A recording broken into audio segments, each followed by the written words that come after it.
Alongside Cheryl Pounder, Frankie Corrado, and Jeff O'Neill. It's insane. This is like Groundhog Day if it was a horror movie for Team Canada and Canadian fans. The same opponent, roughly the same circumstances, 3 years in a row. If you could put your finger on what went wrong this time, what would you say? I think the Czechs just played better, James. I mean, they beat Canada at their own game. They were more intense. They wanted it more. They were in forechecking more. They caused more turnovers. They drew more penalties, and they were just flat out better. Canada does not need a hockey summit here. They picked the best players. I thought this was a gold medal winning team. They didn't have their best stuff tonight. They had a bunch of high-end, high-powered offense that just didn't show up to play tonight, and it's as simple as that. You look at the intensity from the Czechs all night on the bench. They were clapping their sticks. They were just really into this, and there was a bunch of forwards for Team Canada that just didn't have their A game. And if through the tournament, you were asking me, what is the identity of this team? And I talked about their high-powered offense, how they could score goals. But if you want to go to the undoing of this hockey team, it was the ability to defend against elite competition. They gave up 6 to the Czechs tonight. They gave up 4 to Finland, and they gave up 5 to the Czechs the last time they played. So their inability to defend and give up goals against elite competition ultimately cost them this tournament. This was a team that can score, and they got involved in a shootout type of game, but ultimately it was going to come down to who made the last mistake, and it was Canada who made the last mistake. Now, all the mistakes that happened both ways, because the Czechs didn't play a clean game by any stretch of the imagination. There were plenty of chances for Canada, but it came down to 2 minutes and 41 seconds where they just needed to shut things down and get this game to overtime. But they couldn't play D for 2 minutes and 41 seconds, and ultimately that cost them. Well, you have to give credit to the Czechs as well. I thought we were all talking about that in the first 20 minutes, just how they were able to just suffocate Canada in terms of whether it was in the neutral zone, be heavy on the forecheck. And even when Canada was in the offensive zone, they really shut it down, particularly along the boards, right? So it was really difficult to get any type of cycle game going. And so they were neutralizing Canada, and it almost looked like they were getting frustrated. Let's hear from Canada's captain, Porter Martone, with Kenzie Lalonde. Well, Porter, these conversations are never easy. Just what's going through your mind right now? Yeah, there's a lot. Definitely it's tough when, we give it our all, and I'm really proud of that group. We gave it all to the very end, and we just didn't get the result we wanted. Your tying goal, it just felt like there was so much hope in that arena. When you think big picture of this group, at the end of the day, just what made Czechia such a challenging opponent tonight? Yeah, they had an answer for everything we had, and sometimes you got to tip your hat to the other team. And like I said before, I'm really proud of those guys in there, and we went to war tonight, and we fought to the very end. So, they have a really good hockey team over there, and they won that game tonight. But like I said, we fought to the end, and it's a tough pill to swallow. Appreciate the time. Thank you. Always tough to watch these kids who dream about winning a gold medal for Canada their entire lives. But I think what he said there was accurate, is that other team won the game. I think you could say the last 2 years when Canada was upset, things went wrong, maybe Canada lost. Czechia won this game. As O said, they were the better hockey team. Let's take us to the game-winning goal. What happened? Yeah, and it was so back and forth, right? And so everyone, the energy in the building changed, and it kept changing back and forth. The momentum continued to happen.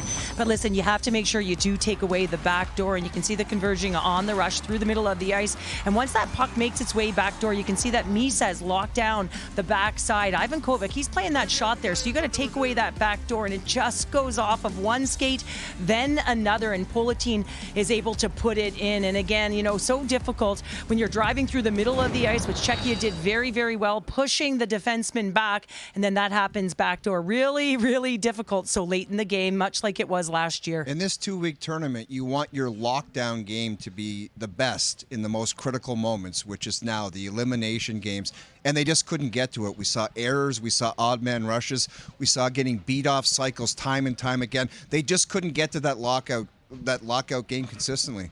The change from Carter George to Jack Ivan Kovac, I think, becomes inconsequential here. Ivan Kovac was terrific in the third. The Czechs could have won this game by 3 or 4. Yes. On the flip side, Canada could have had a 2 or 3 goal lead, and I think all the chances they missed probably personified by Michael Hage. This is junior hockey. There's so many weird things that happen, and Michael Hage, who was one of the most impressive players for Team Canada right from the drop of the puck on Boxing Day, so many chances in this game. He hits 3 posts. There's one early on the power play, then another one, and these could change the game, but this could have changed the game too. Has a penalty shot, Orszalak takes him down. Desperation play, whatever you want to call it. He's trying to get the puck or the body.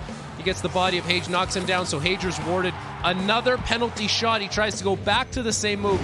And that reaction from the Czech goaltender, Orszalak, is very telling. Because when both these teams played on Boxing Day, Canada scored 7 goals. He was very beatable. But tonight, excellent. He was really good. He's a big reason why the Czechs win as well. That kid Hage is a stud. He's an NHL player right now.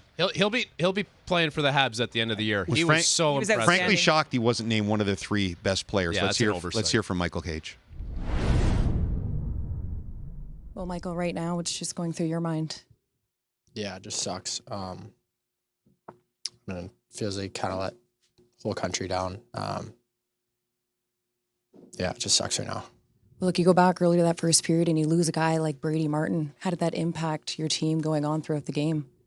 Yeah, it hurts. I mean, he's been one of our best players all tournament. So to lose a guy like that doesn't help. Still a chance to play for a medal. How does this team regroup and look forward to tomorrow? Yeah, I mean, just have to.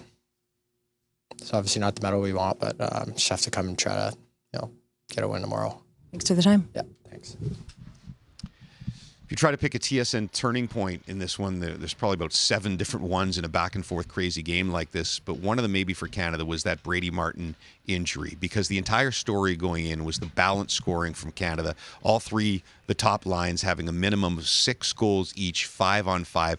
They were all clicking, and then he goes down, and it just kind of wasn't right the rest of the way. Well, yeah, and when you look at his line alongside Hage and McKenna, these are guys that really find a way to have that chemistry. There's familiarity there. So now all of a sudden you've lost a heartbeat, a pulse within your lineup. So it does change the landscape of it. And, it was so difficult to see. You knew that it was a tough one when he was sitting on the bench and the cameras were going to him. But when he doesn't return in that second period, you say to yourself, my goodness, what is going to happen now? And how are the lines going to be configured, given the fact that they only dressed 12 forwards and they went with the 8 defensemen. So one of the things that I was recognizing was, okay, listen, who is going right now in the lineup? And I was looking at pairings. I would say, okay, Misa and Tisha Ginla were kind of making some sort of connection. You had Hage and McKenna, obviously, and Beaudoin and Riley, which were going to stay together because they PK as well. So I was really interested to see whether Desnoyers was going to get elevated into that top 6. He's a guy that can certainly create. He knows how to open up some ice, but it certainly can mess up the familiarity,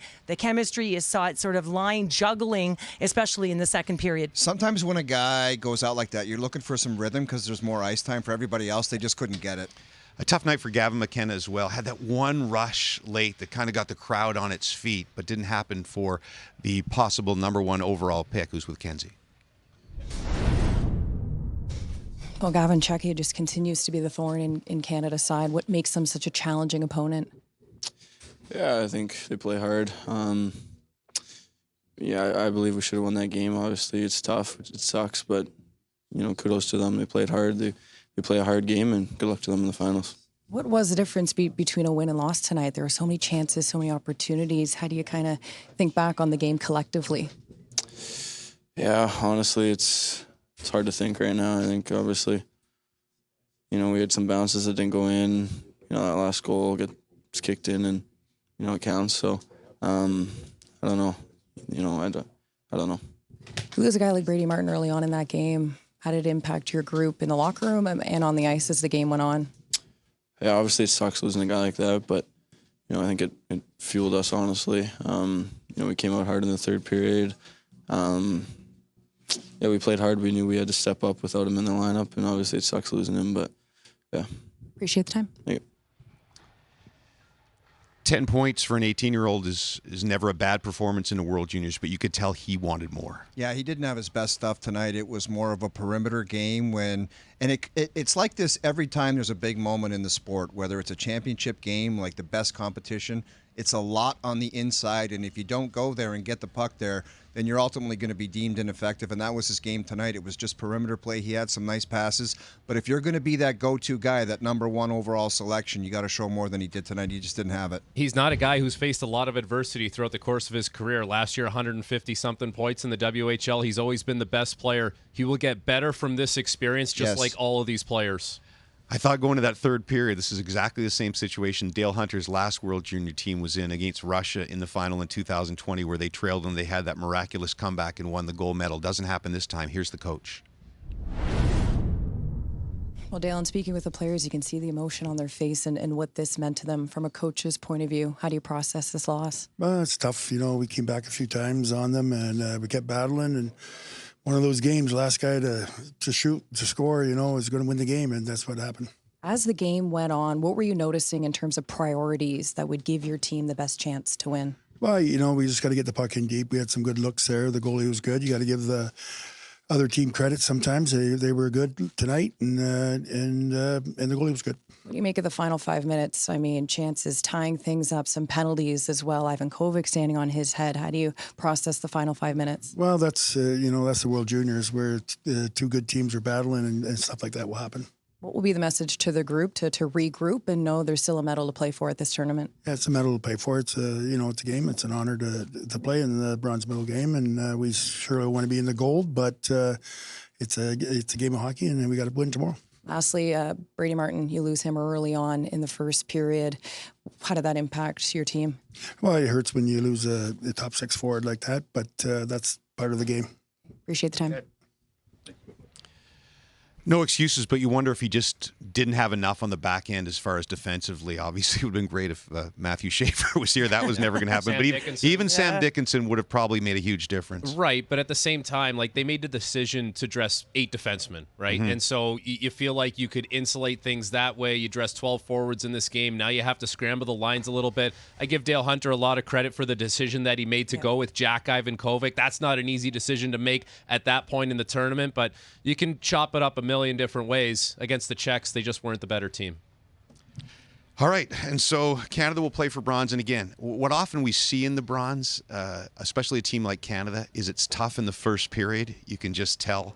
And once, if they can get into the game and stay in the game with Finland, that by the second or the third, there's sort of a realization that winning a medal would mean something. Well, it means something. It certainly does, especially when you haven't been in a medal game in 2 consecutive years, right? So I think that's a big thing. But you got to be ready to play. You played Finland earlier in the tournament. You beat them 7-4. So again, it's that whole idea of playing them the second time. Toughest thing to do is to beat someone who you beat in sort of prelim action. Doing a bronze game will be new to me. I will need some firing up tomorrow, Jimmy, please. I'm frankly surprised you're sticking around to do it. A couple things that end. The 6 straight years of Canada or the U.S. winning gold, that will end this year. This will also be Canada's longest stretch without a gold medal since they went 5 years without one after winning 5 straight in that stretch from 2005 to 2009.